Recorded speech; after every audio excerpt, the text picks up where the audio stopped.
우리가 계속 이제 잠언의 말씀을 읽고 있습니다. 잠언은 1장에서 9장까지가 지혜라는 한 주제를 가지고 이런저런 겉면의 이야기들을 하는 것으로 시작됩니다. 한마디로 서론이라 할 수 있는데 서론이 상당히 긴 거죠. 그런데 읽다 보면 그 말씀 하나를 곱씹다 보면 나도 지혜롭고 싶다. 어떤 지혜에 대한 관심과 마음이 깊어져 가는 걸 보게 됩니다. 우리가 어떤 음식을 비유를 하자면 어떤 본식, 어떤 메뉴가 오기 전에 그 앞에 어떤 에피타이저를 통해서 입맛을 돋구잖아요.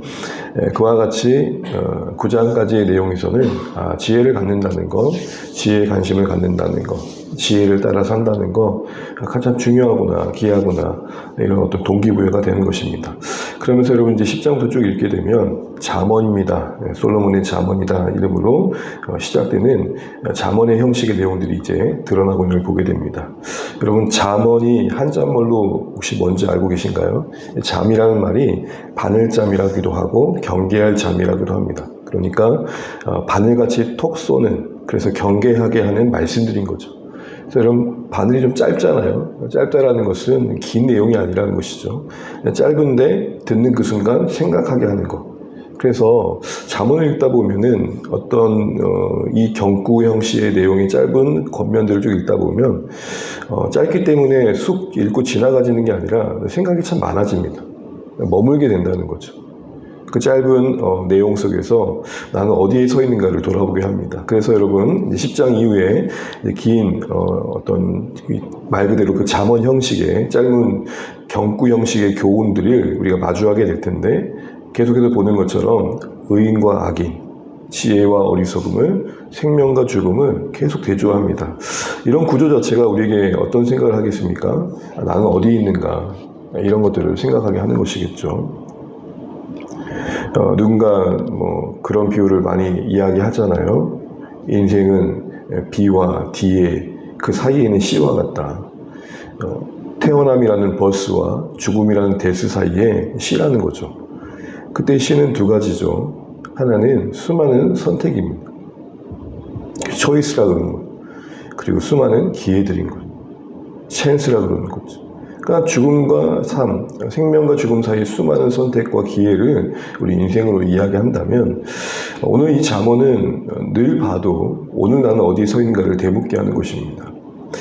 특별히 오늘 1절을 보시게 되면 이제 본격적인 잠언의 이야기를 시작한 그 서두의 서론이라고 할 수 있는 1절의 제목과 같은 구절은 이렇게 시작합니다. 지혜는 기쁘게 하고 그 미련함은 근심이 된다.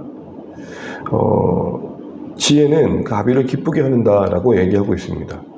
이 말은 하나의 어떤 아비와 아들, 부모와 자녀라는 관계를 통해서 하나님과 우리 자신의 관계를 설명하신다고 한다 볼 때, 지혜를 갖고자 하는 것, 그것은 결국 그 궁극적인 목적이 어디에 있느냐와 맞물려 있다는 것입니다.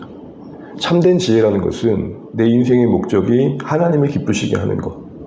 단 한 번뿐인 내 생애가, 그리 길지 않은 내 삶이 하나님께 근심이 되기보다는 나의 존재가, 나의 삶이, 나의 행실이, 나의 열매가 하나님 보실 때에 기쁨이 될 만한 것, 거기에 관심을 가질 때 우리는 결국 지혜에 대한 관심을 갖게 된다는 겁니다. 여러분, 지혜가 뭐였습니까? 단순한 처세술이 아니었습니다. 지혜가 뭐였습니까? 단순한 성공의 원리나 방식이 아닙니다. 이렇게 하면 원하는 것을 얻습니다. 그런 어떤 수단이 아닙니다. 존재가 존재다워지기 위한 실천적인 방향들입니다. 잠언을 읽다 보면 참 맥락 없어 보이지만 참 다양한 경우들이 나옵니다. 어떤 말에 있어서, 어떤 선택에 있어서, 어떤 삶의 어떤 게으름과 부지런함에 대해서, 그리고 어떤 관계에 대해서 참 다양한 경우를 다룹니다. 오늘 본문만 봐도 그렇죠. 그런 가운데 우리가 그것이 어떤 한 선택의 문제가 아니라 존재의 열매라는 것을 알게 됩니다. 대표적으로 11절 말씀 한번 읽어볼까요? 11절입니다. 11절은 같이 한번 읽어볼게요. 의인의 입은 생명의 샘이라도 악인의 입은 독을 머금었느니라. 이 말씀은 입이라는 어떤 이야기를 가지고 대조하고 있는데, 같은 입인데 의인의 입과 악인의 입은 그 열매와 결과가 다르다는 거죠. 그러니까 그 존재의 열매인 겁니다. 이 말씀을 어제 이 박찬호 목사님과도 교육하다 잠깐 나왔던 것 같은데, 이렇게 이야기하면 명확할 것 같습니다. 여러분, 이제 소와 뱀이 있는데, 같이 물을 먹어도, 소는 물을 먹어도 우유를 만들고, 뱀은 물을 먹어도 독을 만드는 거죠. 그러니까, 뱀이 소가 되지 않는 이상은 우유는 나올 수 없는 겁니다. 지혜가 뭘까요? 단순한 무언가를 선택하는 어떤 방식과 공식이 아니라 내 존재의 변화가 실체적인 삶에서 마주하는 그 선택들 속에서 반영되는 겁니다. 결국 지혜라는 것은 이런 질문 앞에 나를 세우게 하는 거죠.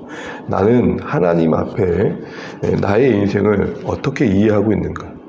나는 하루하루 살아가는 이 삶이라는 것이 하나님께 기쁨이 되기 위한 존재로서 허락된 것으로 이야기하고 있는지 아닌지를 이제 묻게 하는 것입니다. 이런 의미에서 우리는 이제 잠언을 쭉 읽어가시면서 그런 근본적인 질문을 해보게 되는 겁니다. 나는 의인인가? 아니면 그 반대편에 서 있는 자인가? 라는 것이죠. 오늘 이 계속되는 말씀 앞에서 우리 자신이 좀 더 그런 진지한 고민들이 있으면 좋겠습니다. 나의 인생의 목적과 또 방향은 어디로 향하고 있는가? 우리의 삶은 그리 특별하지 않습니다. 매일같이 반복되는 일들의 여정이고, 또 오늘도 그렇게 큰 일이 일어날 걸 생각하지 않고 하루를 살아가실 겁니다. 그런데 엮고 나면 달라지는 겁니다. 서마린 구슬도 끼고 나면 하나의 아름다운 목걸이가 되는 것처럼 하루하루가 하나님을 경외하는 한 인생으로서 살아낸 하루일 때, 그것이 정작 우리가 하나님 앞에 서게 될 때에 아름다운 빛나는 것들이 될 수 있다는 것이죠.